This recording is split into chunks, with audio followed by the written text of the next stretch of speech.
ಸ್ನೇಹಿತರೆ ನಮಸ್ಕಾರ. ಕನ್ನಡದ ಎಂಟರ್ಟೈನ್ಮೆಂಟ್ನ ವೀಕ್ಷಕರು, ಅದರಲ್ಲೂ ಕೂಡ ಒಂದು ಮನೋರಂಜನೆ ಬೇಕು ವೀಕೆಂಡ್ನಲ್ಲಿ ಎನ್ನುವಂತಹ ವೀಕ್ಷಕರು, ಅಥವಾ ಸಂಜೆ ಮನೆಗೆ ಹೋದರೆ ಚೂರು ನೆಮ್ಮದಿಯಲ್ಲಿ ಟಿ ವಿ ನೋಡಿ ನೆಮ್ಮದಿಯಾಗಿ ಮಲ್ಗೋಣ ಅಂತ ಹೇಳಿ ಒಂದಷ್ಟು ಜನ ಎದುರು ನೋಡುವಂಥವರು, ಹಾಗೆಯೇ ಬಿಗ್ ಬಾಸನ್ನು ತಪ್ಪದೆ ನೋಡುವಂಥ ವೀಕ್ಷಕರು ಇರ್ಬೋದು. ಹಾಗೆಯೇ ಸುದೀಪ್ ಅವರ ಅಭಿಮಾನಿಗಳು ಎಲ್ರಿಗೂ ಕೂಡ ಒಂದು ಕುತೂಹಲ ಇತ್ತು. ಅದೇನು ಅಂತ ಹೇಳಿದ್ರೆ, ಶನಿವಾರ ಬಿಗ್ ಬಾಸ್ನಲ್ಲಿ ಏನಾಗುತ್ತೆ ಅಂತ ಹೇಳಿ, ವಾರದ ಕತೆ ಕಿಚ್ಚನ ಜೊತೆ ಎಪಿಸೋಡ್ನಲ್ಲಿ ಏನೆಲ್ಲ ನಡೆಯುತ್ತೆ ಅಂತೇಳಿ. ಅದರಲ್ಲೂ ಕೂಡ ಈ ಬಿಗ್ ಬಾಸ್ ಸೀಸನ್ ಶುರುವಾಗಿ 1 ವಾರ ಆಯ್ತಲ್ವಾ. ಈ 1 ವಾರದಲ್ಲಿ ಈ ಬಿಗ್ ಬಾಸ್ ಮನೆಯಲ್ಲಿ ನಡೆದಂಥ ಒಂದಷ್ಟು ಘಟನೆಗಳು ಸಹಜವಾಗಿ ಎಂಥವರನ್ನು ಕೂಡ ಬೆಚ್ಚಿ ಬೀಳಿಸುವಂತಿತ್ತು. ಬಿಗ್ ಬಾಸ್ ಮನೆ ಒಳಗಡೆ ಅಂದುಕೊಳ್ಳದಂತಹ ಘಟನೆಗಳು ನಡೆದು ಬಿಡ್ತು. ಅದರಲ್ಲೂ ಕೂಡ ಈ ಲಾಯರ್ ಜಗದೀಶ್, ನಿಜವಾಗ್ಲೂ ಕೂಡ ಈತ ಲಾಯರ್ ಅಂತ ಅಲ್ಲ ಅಂತೇಳಿ ಎಲ್ಲರೂ ಕೂಡ ಹೇಳ್ತಿದ್ದಾರೆ. ಆಮೇಲೆ ಲಾಯರ್ ಅಂತಲೂ ಕೂಡ ಈತನನ್ನು ಕರಿಬೇಡಿ ಅಂತಲೂ ಕೂಡ ಹೇಳ್ತಿದ್ದಾರೆ.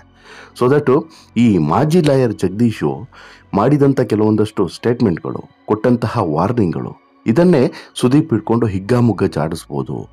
ಈ ಜಗದೀಶು ಬಂಡವಾಳವನ್ನು ಬಟಾಬಯಲು ಮಾಡ್ಬೋದು ಅನ್ನುವಂಥ ನಿರೀಕ್ಷೆ ಎಲ್ಲರಲ್ಲೂ ಕೂಡ ಇತ್ತು. ಅದೇ ರೀತಿ ನಿರೀಕ್ಷೆಯಲ್ಲಿ ಸಾಕಷ್ಟು ಜನ ಎಕ್ಸ್ಟ್ರಾ ಅಂದರೆ ರೆಗ್ಯುಲರ್ ಆಗಿ ನೋಡುವಂಥ ವೀಕ್ಷಕರಿಗಿಂತಲೂ ಕೂಡ ಇನ್ನೊಂದಷ್ಟು ಜನ ಕುತೂಹಲದಿಂದ ನೋಡೋರು ಕೂಡ ಕಾಯ್ತಾ ಕೂತಿದ್ರು. ಸೊ ದಟ್ 9 ಗಂಟೆಗೆ ಯಾವಾಗ ವಾರದ ಕತೆ ಕಿಚ್ಚನ ಜೊತೆ ಶುರು ಆಯಿತೋ ಆಗ ಎಲ್ರಿಗೂ ಕೂಡ ಸರ್ಪ್ರೈಸ್ ಆಗಿತ್ತು. ಮುಗಿಯುವವರೆಗೂ ಕೂಡ ಎದ್ದೇಳದಂತೆ ಈಗ ಈಗ ಈಗ ಈಗ ಬರುತ್ತೆ, ಈಗ ಬರ್ಬೋದು, ಈಗ ಆಗುತ್ತೆ ಅಂತ ಹೇಳ್ಬಿಟ್ಟು ನಿರೀಕ್ಷೆಯಲ್ಲಿದ್ದವರು ಸುಮಾರೊಂದು 11:10ವರೆಗೂ ಕೂಡ ಕಾಯ್ತಾ ಕೂತವರಿಗೆ ಅಂತಹದ್ದೇನು ದೊಡ್ಡ ಖುಷಿ ಪಡುವಂತಹ ಉತ್ತರ ಸಿಗಲಿಲ್ಲ, ನಿರಾಸೆಯೇ ಸಿಕ್ಕಿತ್ತು. ಯಾಕಂತೇಳಿದ್ರೆ ಜಗದೀಶ್ ಕೊಟ್ಟಂಥ ಸ್ಟೇಟ್ಮೆಂಟ್ಗೂ ಸುದೀಪ್ ಜಗದೀಶ್ಗೆ ಹೇಳಿದಂಥ ಮಾತುಗಳಿಗೂ ಕೂಡ ಎಲ್ಲೋ ಅಜಗಜಾಂತರ ವ್ಯತ್ಯಾಸ ಇದ್ದಂತಿದೆ. ಅಂದರೆ ಇಲ್ಲಿ ಜಗದೀಶ್ ಆಡಿದಂಥ ಮಾತು, ಅದಕ್ಕೆ ಸುದೀಪ್ ಬೀಸಿದಂಥ ಚಾಟಿ. ಹೇಳಿಲ್ಲ ಅಂತೇನಲ್ಲ, ಸಾಕಷ್ಟು ವಿಚಾರಗಳ ಬಗ್ಗೆ ಪ್ರಸ್ತಾಪ ಮಾಡಿದ್ದಾರೆ. ಬಟ್ ಹಂತವಾಗಿ ಈ ಸಾಮಾನ್ಯವಾಗಿ ಜಗದೀಶ್ ಮಾಡಿದಂತಹ ತಪ್ಪುಗಳು ಏನು ಅನ್ನೋದನ್ನು ಕೂಡ ವಿವರಿಸಿದ್ದಾರೆ. ಹಾಗೆಯೇ ಬದುಕಿನ ಮೌಲ್ಯದ ಜೊತೆಗೆ ಬಿಗ್ ಬಾಸ್ನ ಮೌಲ್ಯ ಏನು ಅನ್ನೋದು ಕೂಡ ಜಗದೀಶ್ಗೆ ಅರ್ಥ ಮಾಡಿಸಿದ್ದಾರೆ. ಜೊತೆಗೆ ಇನ್ನಿತರ ಸ್ಪರ್ಧಿಗಳಿಗೂ ಕೂಡ ಕೆಲವು ಚಾಟಿ ಬೀಸಿದ್ದಾರೆ. ಆದರೆ ಜಗದೀಶ್ ವಿಚಾರದಲ್ಲಿ ಬಿಗ್ ಬಾಸ್ ಅಥವಾ ಸುದೀಪ್ ಇಷ್ಟು ಸಾಫ್ಟಾಗಿ ನಡೆದುಕೊಳ್ತಾರೆ ಅಂತ ಹೇಳ್ಬಿಟ್ಟು ಬಹುಶಃ ಯಾರೂ ಕೂಡ ಅಂದ್ಕೊಂಡಿರಲಿಲ್ಲ. ಕೆಲವೊಂದಷ್ಟು ವಿಚಾರಗಳನ್ನು ಹೇಳಿದ್ದಾರೆ. ಅದಕ್ಕೆ ಜಗದೀಶು ತುಟಿಕ್ ಪಿಟಿಕ್ ಅಂತ ಹೇಳಿ ಹೇಳಿಲ್ಲ, ತೆಪ್ಪು ಕೂತ್ಕೊಂಡು ತಪ್ಪಾಯಿತು ಅಂತ ಹೇಳ್ಬಿಟ್ಟು ಕೊನೆಗೆ ಹೇಳಿದ್ದಾರೆ. ಎಲ್ಲದೂ ಕೂಡ ಕರೆಕ್ಟು. ಬಟ್ ಆದರೆ ಸುದೀಪ್ ಬಗ್ಗೆ ಇದ್ದಂಥ ನಿರೀಕ್ಷೆ ಅಷ್ಟರ ಮಟ್ಟಿಗೆ ಫುಲ್ಫಿಲ್ ಆಗಲಿಲ್ಲ ಅನ್ನೋದು ಮಾತ್ರ ಸತ್ಯ. ಏನಾಯಿತು ಅದನ್ನೇ ನಿಮ್ಮ ಮುಂದೆ ಇಡ್ತಾ ಹೋಗ್ತೀನಿ. ಅದಕ್ಕಿಂತ ಮುಂಚೆ ನೀವು ಇನ್ನೂ ಕೂಡ ನಮ್ಮ ಚಾನಲನ್ನು ಸಬ್ಸ್ಕ್ರೈಬ್ ಮಾಡಿಲ್ಲ ಅಂದರೆ ದಯವಿಟ್ಟು ಕೂಡಲೇ ಸಬ್ಸ್ಕ್ರೈಬ್ ಮಾಡಿ ಸ್ನೇಹಿತರೆ. ಬಿಗ್ ಬಾಸ್ ಸೀಸನ್ 11 ಹೊಸ ಆಟ, ಹೊಸ ಅಧ್ಯಾಯ, ಹೊಸ ಹುರುಪು ಮತ್ತು ಹೊಸತನ ಎಲ್ಲದರ ಮೂಲಕವೂ ಕೂಡ ಶುರುವಾದಂತಹ ಹೊಸ ರಿಯಾಲಿಟಿ ಶೋ. ಈ ರಿಯಾಲಿಟಿ ಶೋಗೆ ಈಗ 1 ವಾರದ ಸಂಭ್ರಮ. 1 ವಾರದ ಒಳಗಡೆ ಬಿಗ್ ಬಾಸ್ ಮನೆಯ ಒಳಗಡೆ ನಡೆದಂತಹ ಡ್ರಾಮಗಳು, ಹೈಡ್ರಾಮಗಳು ಒಂದಲ್ಲ ಎರಡಲ್ಲ, ಯಾವ ಸಿನಿಮಾವನ್ನು ಕೂಡ ಮೀರಿಸಬಲ್ಲಂತಹ ಡ್ರಾಮಗಳು ಈ ಬಿಗ್ ಬಾಸ್ನ ಮನೆಯೊಳಗೆ ನಡೆದು ಬಿಡ್ತು. ಅಂತಹ ಎಲ್ಲ ಸೀನ್ಗಳನ್ನು ನೋಡಬೇಕಾಯಿತು. ಅದರಲ್ಲೂ ಕೂಡ ಈ ಲಾಯರ್ ಜಗದೀಶ್, ಮಾಜಿ ಲಾಯರ್ ಜಗದೀಶ್ ಇದ್ದಾನಲ್ಲ, ಈತನ ಉಗ್ರ ಪ್ರತಾಪಕ್ಕೆ ಇಡೀ ಬಿಗ್ ಬಾಸ್ ಮನೆಯೇ ಒಂದು ಕ್ಷಣ ಶಾಕ್ ಆಗಿ ಹೋಗಿದೆ. ಬಿಗ್ ಬಾಸ್ ಮನೆಯಲ್ಲಿ ಸ್ಪರ್ಧಿಗಳ ನಡುವಿನ ಜಗಳದಿಂದ ಕೆಂಡಾಮಂಡಲಾದಂತಹ ಜಗದೀಶು ಒಂದು ರೀತಿ ಬಿಗ್ ಬಾಸ್ಗೆ ಆವಾಜನ್ನು ಹಾಕಿದ್ರು. ಬಿಗ್ ಬಾಸ್ಗೂ ಆವಾಜ್ ಹಾಕಿದಂಥ ಜಗದೀಶು, ನಾನು ಈ ಪ್ರೋಗ್ರಾಮನ್ನು ನಿಲ್ಲಿಸ್ತೇನೆ, ಹಾಳು ಮಾಡ್ತೀನಿ, ಈ ರೀತಿ ಮಾಡದೇ ಇದ್ದರೆ ನನ್ನ ಹೆಸರು ಜಗದೀಶೇ ಅಲ್ಲ ಅಂತಲೂ ಕೂಡ ಸವಾಲು ಹಾಕಿದರು. ಯಾವನೂ ಕಾಲು ಇಡಬಾರ್ದು ಇಲ್ಲಿ, ಮನಸ್ಸು ಮಾಡಿದರೆ ನಾನು ಹೆಲಿಕಾಪ್ಟರ್ ತರಿಸ್ತೇನೆ, ಈ ಡೋರನ್ನು ಉಡಾಯಿಸಿ ಬಿಡ್ತೇನೆ, ನನ್ನನ್ನು ಎದುರಾಕೊಂಡು ಕರ್ನಾಟಕದಲ್ಲಿ ಬಿಗ್ ಬಾಸ್ನ್ನು ಓಡಿಸಿ ಅಂತಲೂ ಕೂಡ ಆವಾಜ್ ಹಾಕಿದರು. ಅಷ್ಟು ಮಾತ್ರವಲ್ಲ, ಬಿಗ್ ಬಾಸ್ ಕಾರ್ಯಕ್ರಮದಲ್ಲಿ ಒಬ್ಬೊಬ್ಬರ ಬಂಡವಾಳವನ್ನು ಕೂಡ ಬಿಚ್ಚಿಡ್ತೇನೆ, ಇದು ಏನು ಎಂತ ಅಂತ ಹೇಳ್ಬಿಟ್ಟು ಜನರ ಮುಂದೆ ಬಿಚ್ಚಿಡ್ತೇನೆ, ಜೊತೆಗೆ ಎಲ್ಲವನ್ನು ಕೂಡ ನಾನು ಹ್ಯಾಂಡಲ್ ಮಾಡ್ತೀನಿ, ಯಾವ ರೀತಿ ಟ್ಯಾಕಲ್ ಮಾಡ್ತೀನಿ ಅಂತ ನೋಡಿದ್ರೆ ನೀವು ಬಹುಶಃ ಶಾಕ್ ಆಗ್ಬೋದು. ಹಾಗೆ ಹೀಗೆ ಆಮೇಲೆ ಬಿಗ್ ಬಾಸ್ ಕಾರ್ಯಕ್ರಮವನ್ನೇ ನಾನು ಎಕ್ಸ್ಪೋಸ್ ಮಾಡ್ತೀನಿ ಅಂತಲೂ ಕೂಡ ಚಾಲೆಂಜ್ ಹಾಕಿದಂಥ ಇದೇ ಜಗದೀಶು ಈಗ ಅಕ್ಷರಶಃ ಎಕ್ಸ್ಪೋಸ್ ಆಗಿ ಹೋಗಿದ್ದಾನೆ. ಈ ಶನಿವಾರದ ಎಪಿಸೋಡ್ನಲ್ಲಿ ಕಿಚ್ಚ ಸುದೀಪು ತುಂಬ ಸೈಲೆಂಟಾಗಿ ಲಾಯರ್ ಜಗದೀಶನ್ನು ಹೌದು ನನ್ನಿಂದ ತಪ್ಪಾಗಿದೆ ಅನ್ನೋ ರೀತಿಯಲ್ಲಿ ಹೇಳಿಸುವಂತೆ ಮಾಡಿದ್ರು. ಎಲ್ಲರೂ ನನಗೆ ತಮಾಷೆ ಮಾಡ್ತಾಯಿದ್ರು, ಹಾಗಾಗಿ ನಾನು ಬಿಗ್ ಬಾಸ್ ನಿಯಮವನ್ನು ಬ್ರೇಕ್ ಮಾಡಿದೆ, ಕೋಪದಲ್ಲಿ ನಾನು ಬಿಗ್ ಬಾಸ್ ಡೋರನ್ನು ಹಾಳು ಮಾಡ್ತೀನಿ ಅಂತೇಳಿ ಹೇಳಿದೆ ಅಂತೇಳಿ ಒಪ್ಪಿಕೊಳ್ತಾರೆ ಜಗದೀಶು. ಹಾಗಾಗಿ ಕಿಚ್ಚ ಸುದೀಪ್ ಅವರು ನಗುನಗುತ್ತಲೇ ಲಾಯರ್ ಜಗದೀಶ್ಗೆ ಟಾಂಗನ್ನು ಕೊಟ್ಟಿದ್ದಾರೆ. ನಿಮ್ಮ ಅಪ್ಪಣ ಆಣೆಗೂ ಬಿಗ್ ಬಾಸನ್ನು ಹಾಳು ಮಾಡೋದಕ್ಕೆ ಆಗೋದಿಲ್ಲ ಅಂತೇಳಿ ಖಡಕ್ಕಾಗಿ ಹೇಳಿದ್ದಾರೆ. ಆದರೆ ಸುದೀಪ್ ಸಾಕಷ್ಟು ವಿಚಾರಗಳನ್ನು ಇಲ್ಲಿ ಪ್ರಸ್ತಾಪಪಡಿಸಿದ್ದಾರೆ. ಸಾಕಷ್ಟು ವಿಚಾರಗಳ ಬಗ್ಗೆ ಜಗದೀಶ್ಗೆ ಮನವರಿಕೆಯನ್ನು ಮಾಡಿಕೊಟ್ಟಿದ್ದಾರೆ. ಬಟ್ ಜಗದೀಶ್ ಜೊತೆಗೆ ಸುದೀಪ್ ಮಾತನಾಡಿದಂಥ ಶೈಲಿ ಮತ್ತು ಸುದೀಪ್ ಇಲ್ಲಿ ನಡೆದುಕೊಂಡಂಥ ರೀತಿಯ ಬಗ್ಗೆ ಒಂದಷ್ಟು ಅಸಮಾಧಾನವೂ ಕೂಡ ನಿಧಾನಕ್ಕೆ ಕೇಳಿ ಬರ್ತಿದೆ. ಏನು ಇಲ್ಲಿ ಜಗದೀಶ್ ಮಾಡಿದಂಥ ಆರೋಪ ಅಥವಾ ಹೇಳಿದಂಥ ಸ್ಟೇಟ್ಮೆಂಟ್ಗಳಿದಾವಲ್ಲ, ಅದೆಲ್ಲದೂ ಕೂಡ ಗಂಭೀರವಾದಂಥ ವಿಚಾರಗಳು ಮತ್ತು ಅದನ್ನು ತುಂಬ ಸೀರಿಯಸ್ ಆಗಿ ಸುದೀಪ್ ಸ್ವೀಕರಿಸಬೇಕಾಗಿತ್ತು. ಬಟ್ ಸುದೀಪ್ ಇದನ್ನು ಹ್ಯಾಂಡಲ್ ಮಾಡಿದಂಥ ರೀತಿಯ ಬಗ್ಗೆ ಒಂದಷ್ಟು ಜನರಿಗೆ ಅಸಮಾಧಾನ ಇದೆ.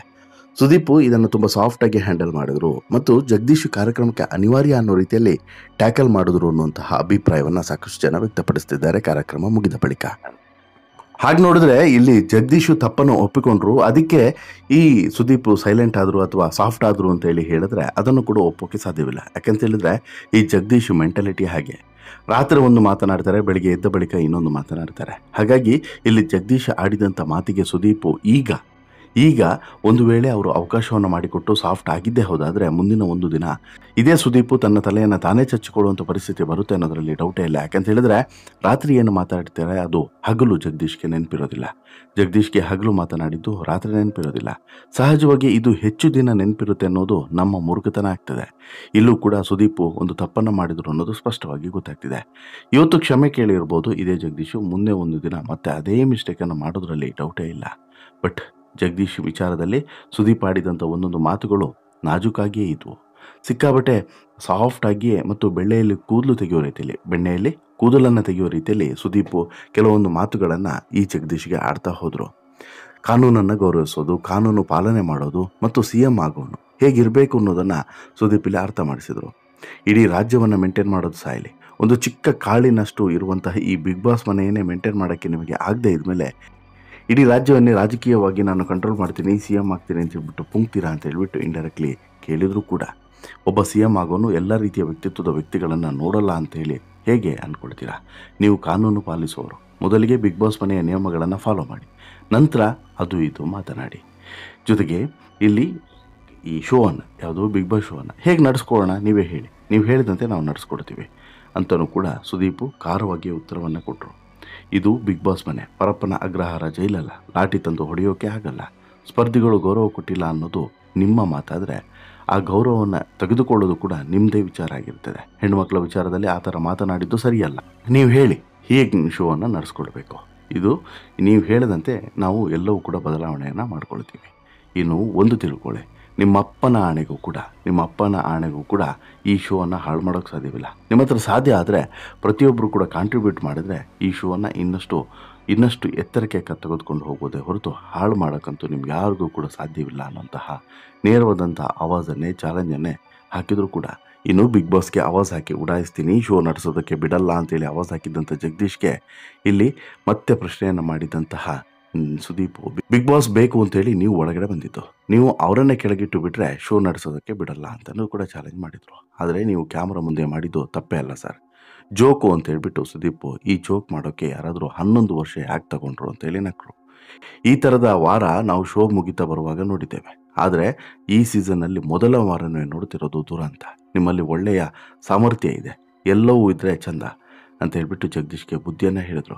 ಬಿಗ್ ಬಾಸ್ ಅದ್ಭುತವಾದಂಥ ವೇದಿಕೆ, ಇದನ್ನು ಇಂಪ್ರೂವ್ ಮಾಡೋದಕ್ಕೆ, ಬೆಳೆಸೋದಕ್ಕೆ ನಿಮ್ಮ ಕೈಯಲ್ಲಾದರೆ ಮಾಡಿ, ಹಾಳು ಮಾಡೋಕ್ಕೆ ನಿಮ್ಮ ಅಪ್ಪನ ಆಣೆಗೂ ಕೂಡ ಸಾಧ್ಯವಿಲ್ಲ ಅಂತ ಹೇಳಿ ಸುದೀಪ್ ಡೈಲಾಗ್ ಹೊಡೆದಾಗ ಎಲ್ಲರೂ ಕೂಡ ಚಪ್ಪಾಳೆಯನ್ನು ಹೊಡೆದರು. ಬಟ್ ಆದರೆ ಇಲ್ಲಿ ಗಮನಿಸಬೇಕು ಮತ್ತು ಸೂಕ್ಷ್ಮವಾಗಿ ಅಬ್ಸರ್ವ್ ಮಾಡಿದ್ರೆ ಸುದೀಪ್ ಆಗಿರ್ಬೋದು ಅಥವಾ ಬಿಗ್ ಬಾಸ್ ಟೀಮ್ ಆಗಿರೋದು ಯಾರಿಗೂ ಕೂಡ ಜಗದೀಶನ್ನು ಕಳೆದುಕೊಳ್ಳುವಂತಹ ಇಂಟ್ರೆಸ್ಟ್ ಇಲ್ಲ. ಯಾಕಂತ ಹೇಳಿದ್ರೆ ಜಗದೀಶ್ ಒಬ್ಬ TRP ಮೆಟೀರಿಯಲ್. ಜಗದೀಶ್ ಇದೇ ರೀತಿ ಕಿರುಚಾಡಿ ಕೂಗಾಡಿ ಈ ರೀತಿಯಾದಂಥ ರಾಮಾಯಣಗಳನ್ನು ಮಾಡಿದ್ರೆ ಇನ್ನೊಂದಷ್ಟು ಜನ ನೋಡ್ತಾರೆ. ಸೈಲೆಂಟಾಗಿ ಹೋದರೆ ಯಾರು ನೋಡ್ತಾರೆ ಅನ್ನೋದು ಇಲ್ಲಿ ಸುದೀಪ್ ಮತ್ತು ಇನ್ನುಳಿದವರ ಲೆಕ್ಕಾಚಾರ. ಸೋ ದಟ್ ಇಲ್ಲಿ ಯಾವುದೇ ಕಾರಣಕ್ಕೂ ಕೂಡ ಸದ್ಯಕ್ಕಂತೂ ಜಗದೀಶನ್ನು ಹೊರಗಡೆ ಕಳಿಸುವಂಥ ಪ್ಲಾನ್ ಇಲ್ಲ. ಸೋ ದಟ್ ಹ್ಯಾಂಡಲ್ ಮಾಡಿದ್ರು ಅಂತಲೂ ಕೂಡ ಹೇಳ್ಬೋದು. ಮತ್ತು ಇಲ್ಲಿ ಸಾಫ್ಟಾಗಿ ಟ್ಯಾಕಲ್ ಮಾಡೋದಕ್ಕೆ ಇದು ಕೂಡ ಒಂದು ಕಾರಣವಾಗಿದೆ ಅಂತಲೂ ಕೂಡ ಒಪ್ಪಿಕೊಳ್ಳಬಹುದು. ಓವರಾಲ್ ಆಗಿ ಹೇಳೋದಾದರೆ ಸ್ನೇಹಿತರೆ, ಇಲ್ಲಿ ಸಾಕಷ್ಟು ಘಟನೆಗಳು ನಡೀತಿದ್ದಾವೆ. ಒಂದು, ಬಿಗ್ ಬಾಸ್ ಮನೆ ದಿನದಿನಕ್ಕೆ ಅಲ್ಲಿನ ವಾತಾವರಣ ಹಾಳಾಗ್ತಿದೆ. ಸುದೀಪು ಬೇರೆದೇ ರೀತಿಯಲ್ಲಿ ಈ ಕಾರ್ಯಕ್ರಮವನ್ನು ನೋಡುತ್ತಿದ್ದಾರೆ. ಆಯೋಜಕರು ಲೆಕ್ಕಾಚಾರನೇ ಬೇರೆ. ಈ ನಡುವೆ ಹೊಸದೇನಾದರೂ ಆಗಬೇಕು ಅಂತ ಹೇಳಿದ್ರೆ ಅದು ಕೂಡ ಅಷ್ಟು ಈಸಿ ಅಲ್ಲ. ಹೀಗಿರುವಾಗ ಏನೆಲ್ಲ ಬದಲಾವಣೆಗಳನ್ನು ತರ್ತಾರೆ ಮುಂದಿನ ದಿನಗಳಲ್ಲಿ ಕಾದು ನೋಡಬೇಕು. ಬಟ್ ಅಷ್ಟು ಈಸಿ ಅಲ್ಲ. ಹಾಗೆ ನೋಡಿದ್ರೆ ಜಗದೀಶು ನಾನು ಆಗಲೇ ಹೇಳಿದಂತೆ ಇವತ್ತು ಇಷ್ಟೆಲ್ಲ ಮಾತನಾಡಿದಾರಲ್ಲ, ಕ್ಷಮೆ ಕೇಳೋದು ಇನ್ನೊಂದು ಮತ್ತೊಂದು ಎಲ್ಲದಾಗಿದ್ದಿಲ್ಲ. ಸೋಮವಾರದಿಂದ ನೋಡ್ರಿ ಆ ಮನುಷ್ಯ ವಾಪಸ್ ಹಾಗೆ ಬಿಹೇವ್ ಮಾಡಲಿಲ್ಲ ಅಂದರೆ ಆತನ ಹೆಸರು ಜಗದೀಶ್ ಅಲ್ವೇ ಅಲ್ಲ. ನಿಮ್ಗೇನು ಅನಿಸುತ್ತೆ ಸ್ನೇಹಿತರೆ, ಸುದೀಪ್ ಸಾಫ್ಟ್ ಕಾರ್ನರ್ ಬಗ್ಗೆ, ಬಿಗ್ ಬಾಸ್ ಟೀಮ್ನ ಸಾಫ್ಟ್ ಕಾರ್ನರ್ ಬಗ್ಗೆ ನಿಮ್ಮ ಅಭಿಪ್ರಾಯ ಏನು? ದಯವಿಟ್ಟು ಕಮೆಂಟ್ ಮಾಡಿ ತಿಳಿಸಿ. ಜೊತೆಗೆ ಈ ಸ್ಟೋರಿ ಇಷ್ಟ ಆಯಿತು ಅಂತ ಹೇಳಿದ್ರೆ ಲೈಕ್ ಮಾಡಿ, ಶೇರ್ ಮಾಡಿ, ಚಾನಲ್ಗೆ ಸಬ್ಸ್ಕ್ರೈಬ್ ಆಗೋದನ್ನು ಮರಿಬೇಡಿ. ಧನ್ಯವಾದ.